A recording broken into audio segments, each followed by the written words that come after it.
이번 주 강단 말씀 제목 기적을 넘어선 믿음이라는 말씀을 제목으로 말씀을 주셨습니다. 오늘 말씀에서는 예수님께서 유대인들의 배척과 핍박이 점점 더해가는 걸 예수님께서는 아시고 고향인 갈릴리로 피하셨습니다. 여기가 좀 더 안전하다고 판단하시고 가신 거예요. 갈릴리 사람들은 예수님의 어린 시절부터 보고 지내왔기 때문에 또 예수님께서는 높임을 받지 못하셨습니다. 그러나 예수님께서 예루살렘에서 행하신 일들을 소문으로 듣고 또 보고 또 영접은 하긴 했으나 다른 유대인들처럼 차츰 예수님을 배척하는 태도를 보였고 심지어 죽이려고까지 했던 사람들이 갈릴리인들이에요. 우리가 여기서 볼 수 있는 것은 예수님의 말씀을 듣고 믿은 사마리아인과 말씀이 아닌 예루살렘에서 행하신 기적들을 보고 영접한 갈릴리 사람들의 차이를 볼 수가 있습니다. 예수님 입장에서는 어떤 믿음을 더 크게, 더 기쁘시게 받으실까요? 사마리아의 믿음일까요? 아니면 갈릴리인들의 믿음일까요? 네, 오늘 말씀 제목처럼 사마리아인의 믿음을 더 기쁘시게 받으실 줄 믿습니다.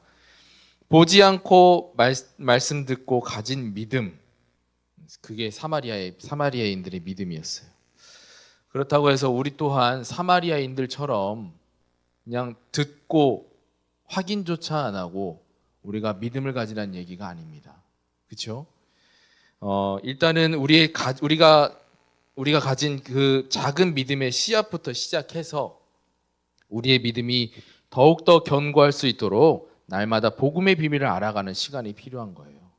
그래서 우리가 예배 때만이 하나님의 말씀을 살펴보는 것이 아니라 우리는 날마다 내가 있는 집에서 또 내가 다니는 직장에서 또 내가 가는 현장 속에서 날마다 그 시간을 가져야 할 필요가 있습니다. 오늘 이 시간이 참된 복음의 본질이 무엇인지 알게 되는 은혜의 시간이 되기를 주의 이름으로 축복합니다. 우리는 복음을 가진 자로서 복음의 균형을 갖춰야 돼요. 한쪽으로 치우치면 안 되는 거예요. 단순히 지식적으로 아는 것만이 전부가 아니잖아요. 그렇죠? 내가 성경 공부를 많이 했다고 해서 하나님이 인정해 주시는 믿음이겠습니까? 아니에요. 또 단순한 감정적으로만 느끼는 것도 아닙니다. 또 무조건 순정하는 것도 아닙니다. 그죠? 알아야 하고 실질적으로 체험해야 하고 실천할 수 있는 결단력이 필요한 것입니다. 그래서 이것들을 뭐라고 말합니까? 지정의라고 얘기해요. 지정의. 한쪽으로 어느 한 방향으로만 치우친다면 올바른 믿음에 있어서 본질을 향한 방향을 잃을 수가 있는 것입니다. 그래서 우리는 날마다 그 세 가지 지정의가 골고루 갖춰져 있는 우리 믿음이 되기를 주의 이름으로 축복합니다. 또 그리스도를 머리로 알고 그리스도의 사랑을 가슴으로 느끼고 또 그리스도와 함께 방향을 맞추기 위해 의지로 실행하는 결단이 필요한 것입니다. 이게 지정이에요. 지정의. 남들보다 성경을 더 많이 알고 있다? 그것만으로 충분하지가 않죠. 미국과 유럽은요, 이미 지식적인 수준이 많이 높아요. 그래서 목사님을 통해서 말씀도 듣지만 그들은 스스로 또 성경책을 또 살펴보기도 합니다. 그런데요, 목회자와 그 성도와의 차이는요, 하나님께서 구별해 주셨어요. 이거는 하나님이 주신 질서나 마찬가지예요. 제가 갖기를 원해서 가진 것도 아니고요. 하나님께서 그렇게 질서를 만드셔간 것입니다. 그 가운데서 근데 성도들이 이제 성경을 스스로 살펴본단 말이에요. 그런데 이제 앞에 서서 하나님의 말씀을 대언하는 목사님이 이제 뭔가 틀린다. 그러면 그거를 가지고 잣대를 잡고 판단하는 성도들. 그런 성도들이 많습니다. 그래서 어떻게 됩니까? 교회의 질서가 무너져요. 지금 선진국들의 우리나라보다 어떻게 보면은 신앙적으로 선배잖아요. 유럽도 그렇고 미국도 그렇고. 미국은 선교사를 가장 많이 파송하는 나라고 그 미국을 통해서 우리나라는 복음을 받게 되었습니다.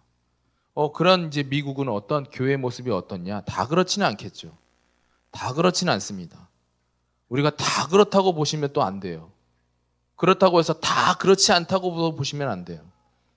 보통의 미국의 모습들은 어떠한 모습이냐? 앞에서의 목사를 하나님의 말씀을 대언하는 목사를 목사라고 인정하네요. 그러니까 교회의 질서가 어떻게 되겠습니까? 완전히 무너지죠. 스스로 하나님의 말씀을 보고 판단할 수 있을 거라는 그 교만이 그들 성도들에게 마음의 한켠에 있기 때문에 교회 가서 예배드리지 않습니다. 올바른 모습일까요? 아닙니다. 그런데 앞으로 우리나라도 그럴 확률이 높아요. 어떻게 보면은 그 미국의 교회 모습, 지금의 교회 모습, 또 옛날의 교회 모습이 지금 우리 한국 교회의 모습입니다. 그럼 앞으로 어떻게 될까요? 같이 이제 시절을 살아가다 보면은 어떻게 되겠습니까? 지금 미국에 있는 교회 모습이 한국의 교회 모습이 될 수 있다는 사실입니다. 그래서 우리는 날마다 그 하나님이 주신 질서를 가지고 생각하시고 지켜나가셔야 돼요. 경각심을 가지고 지켜나가셔야 돼요. 제가 계속해서 말씀드리는 것은 그렇잖아요. 작은 구멍에, 댐에 처음에는 작은 구멍이에요. 물이 뭐 이만한 물을 막고 있는 데서 조그만 구멍 하나로 물이 새어난다고 해서 그걸 또 문제로 삼지는 않잖아요. 근데 그것이 시간이 지나면 어떻게 됩니까? 터지게 되어 있는 거예요. 마찬가지예요. 돌 위에 물이 한 방울 한 방울 떨어집니다. 뭐 문제가 되지는 않죠. 아무런 일도 일어나지 않죠. 근데 시간이 지나면 어떻게 됩니까? 그 물방울이 돌을 뚫는 역사가 일어납니다. 마찬가지예요. 영적으로도 마찬가지예요. 내가 지금 영적으로 안위함을 갖고 있다? 그렇다면은 나중에 시간이 지나면 지날수록 나도 모르게 내 모습이 하나님께서 원하시는 그 신앙의 모습과 다르게 변해 있을 수도 있는 것입니다. 훈련을 많이 받았다고 되는 겁니까? 그렇죠? 성경을 많이 읽었다고 되는 것도 아닙니다. 이러한 지적인 것만 계속해서 추구하는 신앙이 된다면, 믿음이 된다면 어떻게 되겠습니까? 결과는 선민사상, 그 유대인들이 가졌던 선민사상. 그렇죠? 또 단순히 분위기 속에 감정적으로 느끼는 은혜, 그것만 바라본다면 어떻게 되겠습니까? 안 되겠죠. 많은 사람들이 이제 단기로 이제 선교 여행을 갑니다. 목사님들도 이제 선교 가잖아요. 잠깐 단기로. 근데 그런 경우가 있어요. 지금 이제 한국에서는 어떻게 보면 전도하기가 쉽지 않아요. 그렇죠? 왜냐면 많은 이제 기독교인들이 비판을 받고 있고 핍박을 받고 있는 상태이기 때문에. 그런데 다른 나라는 그렇지 않거든요. 중국 가면 어떻게 됩니까? 우리 옛날에 정태범 선교사님 이제 중국에서 사역하셨잖아요. 그 선교사님 말씀 들어보면요, 중국에서는 너무 전도가 재밌대요. 왜냐? 복음 전하면 복음 전하는 대로 계속 받아들이시고 또 그 사람만 받는 것이 아니라 그 주변의 지인들, 가족들 다 복음을 한 번씩 더 들을 수 있도록 다 데리고 온다잖아요. 우리나라는 4천만입니다. 그죠? 근데 중국은 인구수가 어떻게 돼요? 예. 그러니까 전도가 어떻게 보면 역사가 일어나는 것처럼 보일 수도 있어요. 그러한 이제 감정적인 것에 치우치는 경우가 굉장히 많아요. 또 남미에서도 지금 많은 신학도 배우지 않은 사람들이 가서 이제 선교한다고 답시고 이제 가서 이렇게 전도하고 선교하잖아요. 그런데 많이 역사가 일어나요. 뭐 치유의 역사도 일어나고 뭐 거짓말인지는 모르겠지만 그러한 역사들이 일어난단 말이에요. 그래서 거기에 많이 이제 그 영상들을 보고 와, 저 사람은 정말로 하나님이 택하시고 하나님이 보내신 전도자다, 선교사다 뭐 이렇게 해갖고 막 감정적으로 막 굉장히 은혜 받는 사람들이 굉장히 많아요. 결과는 어떻습니까? 신비주의가 우려가 되는 상황이에요. 그렇죠? 또 무조건 열심히 하시는 분은 계세요. 열심히 믿음도 가지지 않고 아직도 온전한 믿음도 없는데도 불구하고 계속 열심히 행사합니다. 행사에 참여하고 또 예배에 열심히 참여하고, 지금 제가 이 말씀 드린다고 해서 이제 예배 드리지 말란 얘기가 아니거든요. 당연히 예배는 참여해야 되겠죠. 그러나 그냥 단순하게 진짜 본질을 놓치고 내가 예배 의자에 앉아 있는 것만으로 되겠습니까? 제가 지금 그 말씀을 드리고 있는 거예요. 헌신하고 봉사합니다. 열심히 하죠. 결과 어떻습니까? 정말 본질을 놓친 그 결과는 인본주의가 우려가 되는 상황입니다. 우리는 올바른 믿음을 가지기 위해 스스로를 점검할 필요가 있어요. 내가 한쪽으로만 치우친 신앙을 하고 있지 않는가? 그러다 보니까 내가 본질을 놓치고 있지는 않는가? 우리가 스스로 점검하는 시간이 되기를 주의 이름으로 축원합니다. 내가 본질에서 벗어나서 한쪽으로 치우쳐 믿음 생활하고 있지는 않는지 우리 스스로 점검하셔야 돼요. 누가 점검해 주면 기분 좋아요? 안 좋잖아요. 당신 너무 한쪽으로 치우쳤으니까 얼른 다시 돌아와. 그럼 기분 나빠요. 누가 말해줘도 사실 감사하기는 한 건데 우리의 마음이 그렇지 않잖아요. 그러기 전에 우리가 스스로 내 자신을 점검하고 하나님이 원하시는 그 믿음이 여러분들에게 갖추어지는 은혜가 있기를 바랍니다. 근데 결단까지 해야 돼요. 네. 나의 상태를 인정하고 올바른 믿음을 갖기 위한 결단이 반드시 필요합니다. 무슨 결단까지 할 필요가 있나? 결단하셔야 돼요. 지금 우린 이 시간부로 결단하기를 마음먹으셔야 돼요. 왜 그러냐면요, 오래된 것은 뿌리 뽑기가 참 쉽지가 않아요. 지금까지 신앙생활 해오면서 나도 모르게 잘못 자리 잡은 한쪽에 치우친 그 신앙, 믿음 생활, 이거 솔직히 무시 못하거든요. 오래된 거 뿌리 뽑기 쉽지 않습니다. 또 시간도 오래 걸려요. 그렇기 때문에 우리에게 강력한 결단이 필요한 것입니다. 오늘 이 시간 나를 점검하고 인정하고 결단하여서 나의 믿음이 참된 믿음으로 바뀌는 은혜가 시작이 되기를 주의 이름으로 축복합니다. 우리가 강단 말씀 받았습니다. 참된 믿음을 회복하려면 어떻게 해야 되냐? 익숙함이라는 영적 불감증을 경계하고 경각심을 가지셔야 되는 겁니다. 익숙함은 영적인 사실을 보는 눈을 가리고 보이는 것만으로 판단하게 만듭니다. 그래서 우리는 살아가면서 많은 것을 영적으로 판단할 수 있는 판단력을 가지셔야 합니다. 특히나 지금 어떻게 보면은 저희의 그 교단 안에 굉장히 혼란스러운 일들이 굉장히 많잖아요. 그 가운데 우리가 올바른 판단력을 가지셔야 돼요. 그죠? 그렇게 판단력을 가지려면 우리에게 반드시 필요한 것은 기준입니다. 올바른 기준이에요. 그 올바른 기준이 뭔지, 올바른 기준을 가지고 무엇이 옳고 그른지, 또 그렇다면 나는 무엇을 선택해야 되는지, 여러분들 잘 선택할 자신 있어요? 올바르게 선택할 자신 있습니까? 저마저도 없어요. 뭐가 옳은지 몰라요. 점점 더 이러한 세상은 더 혼란스러운 세상들이 지금 만들어져 가고 있는 시간표입니다. 그런데 여러분들 다 올바르게 하나도 틀리지 않고 올바로 판단할 수 있을 것 같습니까? 저는 없어요. 저는 모르겠어요.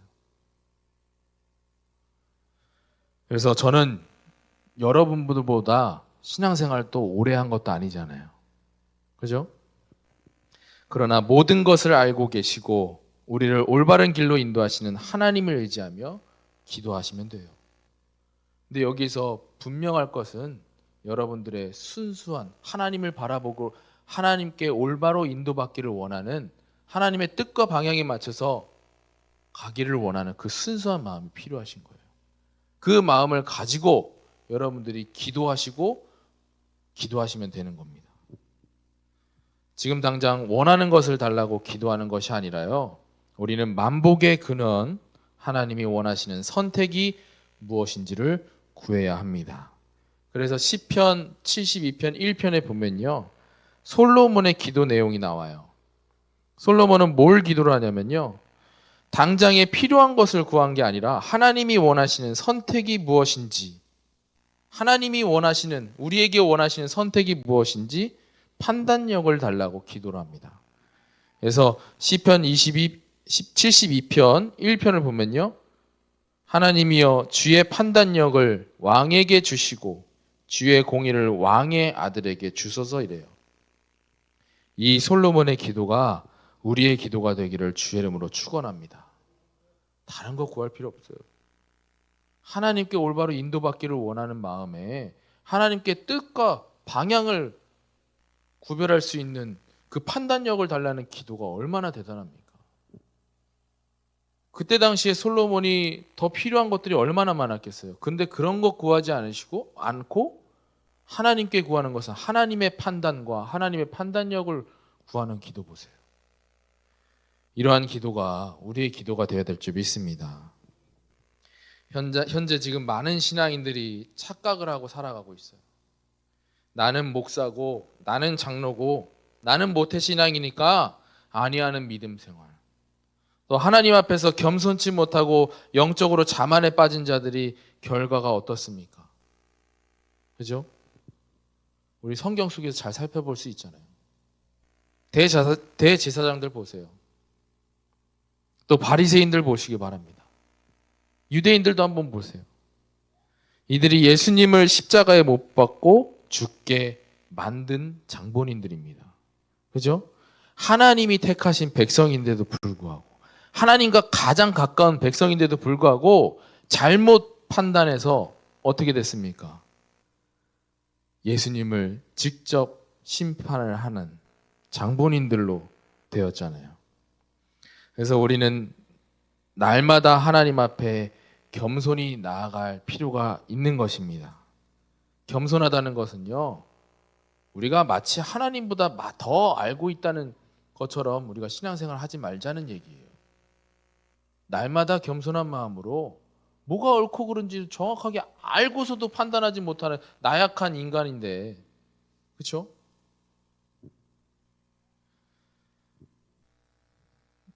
여러분들 이런 경우가 굉장히 많아요. 나는 주의를 지켰으니까 괜찮아. 그렇죠? 나는 주의를 지켰으니까 괜찮아가 아니라 나는 주일 말씀을 들었으니 괜찮아가 아닙니다. 날마다 겸손히 말씀을 묵상하시기를 주의 축복합니다. 강단 말씀 한 번 들었다고 여러분들 그냥 끝나는 게 아니잖아요. 왜 일주일에 한 번씩 강단 말씀을 통해서 하나님께서 말씀을 전하시겠어요? 그 말씀을 가지고 여러분들 현장 속에서 적용하면서 승리하라는 얘기 아니에요. 그런데 우리의 신앙은 어떻습니까? 보통의 신앙인들은 어떻습니까? 하나님의 말씀 주일날 딱 듣고 끝나잖아요. 그럼 주일 말씀이 지겨우면 다른 말씀이라도 들으면 몰라요. 묵상 노트 만들어 놨는데 그거 여러분들은 읽으시겠지만 다른 분들은 어떻겠습니까? 우리 은혜로운 교회는 정말 축복받은 교회예요. 하나님의 말씀이 끊이지가 않잖아요. 다른 보통 교회들은 보세요. 어떻게 되는지 그냥 물어보세요. 어떻게 하고 있는지. 보통 교회들은 아마 그럴 겁니다. 매일매일 말씀이 선포되어지지 않아요. 매일매일 말씀이 주어지지 않아요. 그런데 우리 교회는 목사님의 열심으로 매일매일 말씀을 구석구석 살펴볼 수 있잖아요. 얼마나 은혜입니까? 은혜 놓치지 마시기를 바랍니다. 오늘도 마찬가지예요. 주일 말씀 또 듣네가 아니라 오늘 나에게 하나님의 음성이 들려지게 하옵소서 하는 겸손하고 간절한 마음을 가지고 예배에 임하시기를 바랍니다. 그냥 다른 거 보지 마시고요. 와, 오늘 목사님 양복 바뀌셨네. 저거 어디서 나셨지? 이런 거 생각하지 마시고요. 넥타이 그런 거 생각하지 마시고요. 아, 오늘 목사님이 어떻네 저떻네 그런 거 보지 마시고, 물론 자연스럽게 자동적으로 보실 수 있겠지만 얼른 생각 접으시고 본질 찾는 예배 시간이 되기를 바랍니다.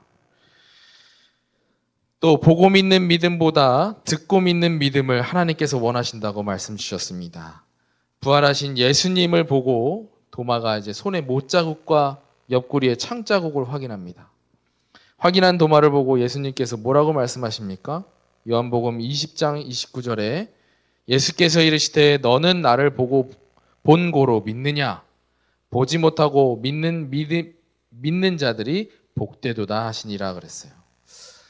또 이러한 사례들 굉장히 많죠. 예수님께서 믿음을 보시고 칭찬한 사례들이 성경 속에 많이 있습니다. 한 백부장이 또 예수님을 찾아갑니다. 그죠?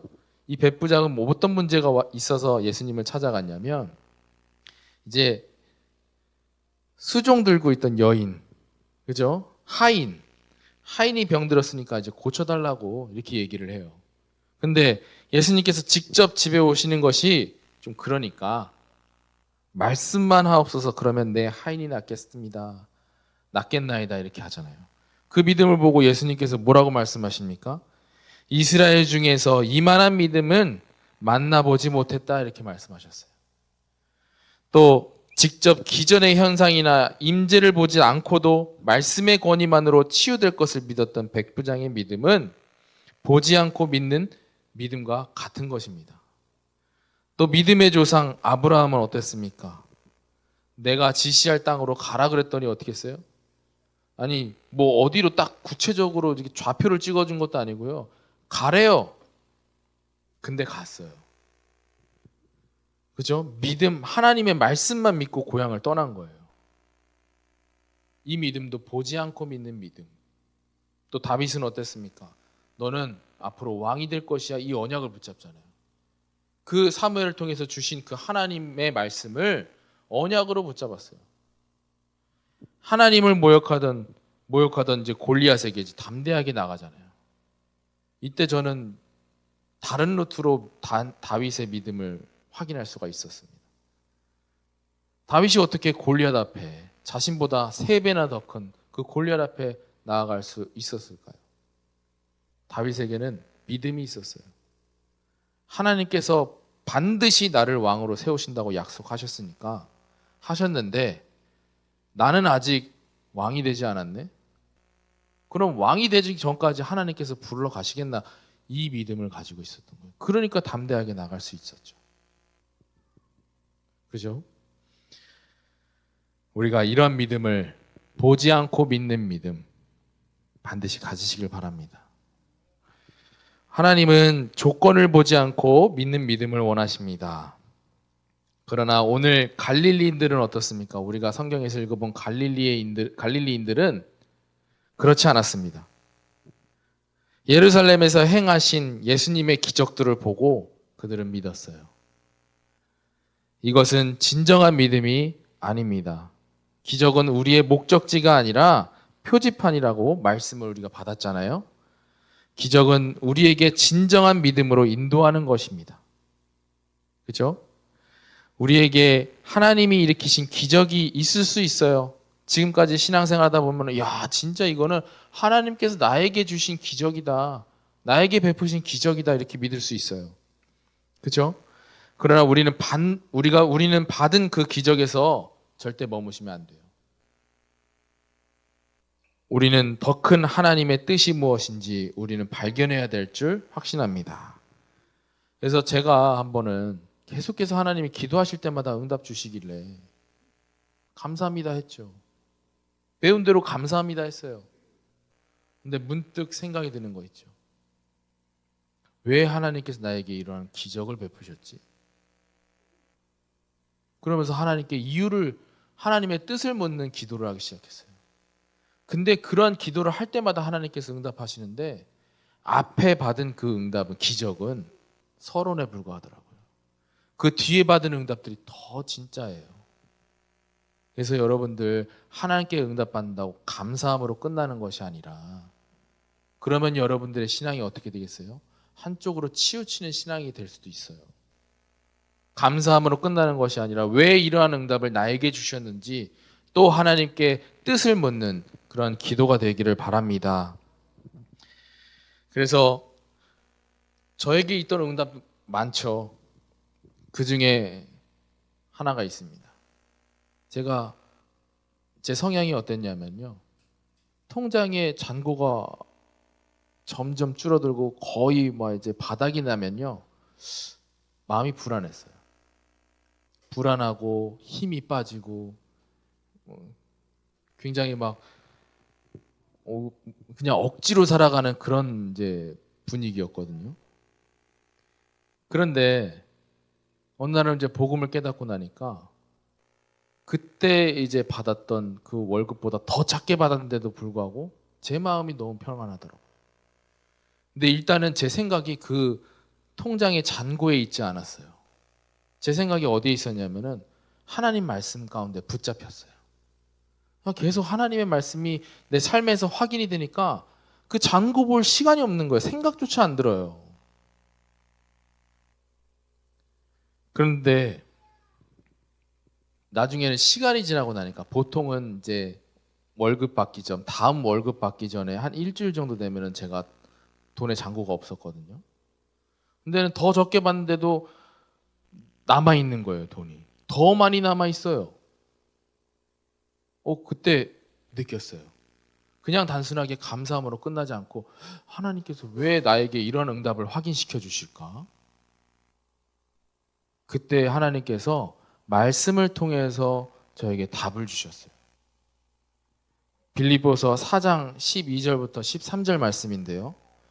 우리가 보통 13절 말씀을 되게 좋아하죠. 그죠? 내게 능력 주시는 자 안에서 내가 모든 것을 할 수 있느니라 그러잖아요. 근데 이 말씀에 가려져서 잘 보지 못하는 말씀이 저에게는 딱 보이기 시작하더라고요. 빌립보서 4장 12절 말씀인데요.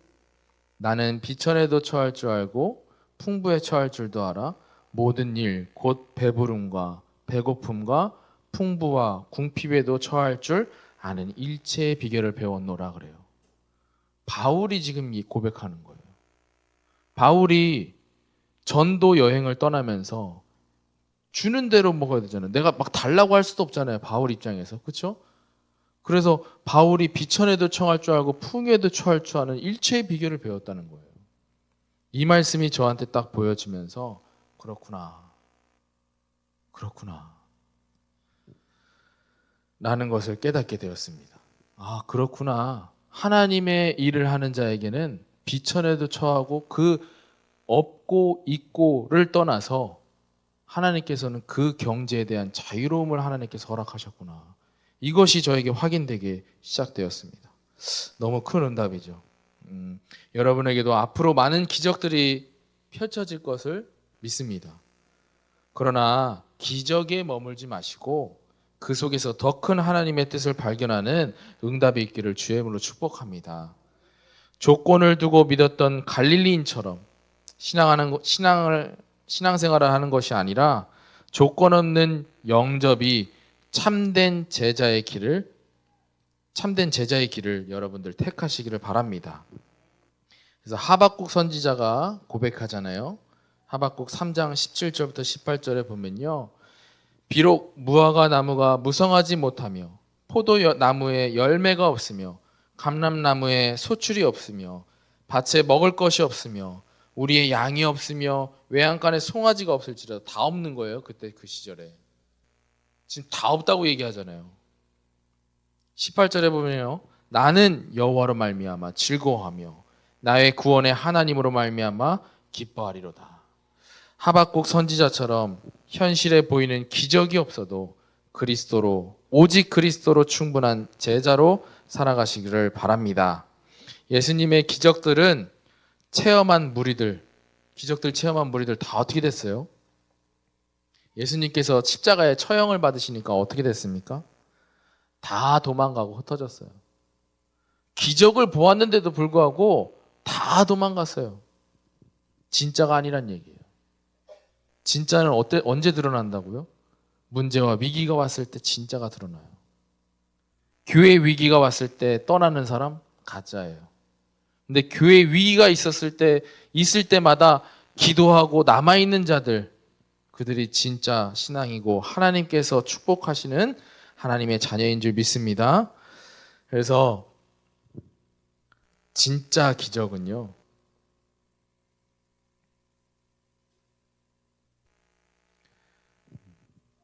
이 말씀을 꼭 해드리고 싶어요. 여기 남아있는 사람들이 그리스도의 제자인 줄 확신합니다. 그러니까 여기 예배 자리에 남아있죠. 굉장히 당연한 거예요. 어떻게 보면은 상식적인 거예요. 굉장히 막 혼란스러운 이 시기에 교회 나가는 거는 있을 법한 일이에요. 상식적으로 있을 법한 일이잖아요. 인간적으로 봤을 때요. 그런데도 불구하고 남아있다는 것은 그리스도의 제자인 줄 확신합니다. 응답이 없어도 그리스도, 응답이 있어도 그리스도, 오직 그리스도를 바라보고 의지하는 믿음이 되시기를 주의 이름으로 축복합니다. 진짜 기적은 진리 대신 그리스도 안에서 자유롭게 누리는 것이 진짜 기적인 줄 믿습니다. 여러분들의 삶의 진짜 기적은요, 여러분들이 그리스도를 보지 않고 가진 믿음으로 구원받은 것이 진짜 기적인 줄 확신합니다. 그래서 여러분들 삶의 여정 속에 기적의 본질을 놓치지 마시고 세상 끝날까지 믿음을 지켜나가는 신앙인들이 되기를 주의 이름으로 축원합니다. 기도합니다. 살아계신 하나님, 우리가 기적을 따라가는 신앙이 아니라 정말 하나님께서 원하시는 그 온전한 믿음을 갖추는 우리 은혜로운 교회 성도님들이 될 수 있도록 축복하여 주시옵소서. 살아계신 주 예수 그리스도 이름으로 기도드렸습니다. 아멘.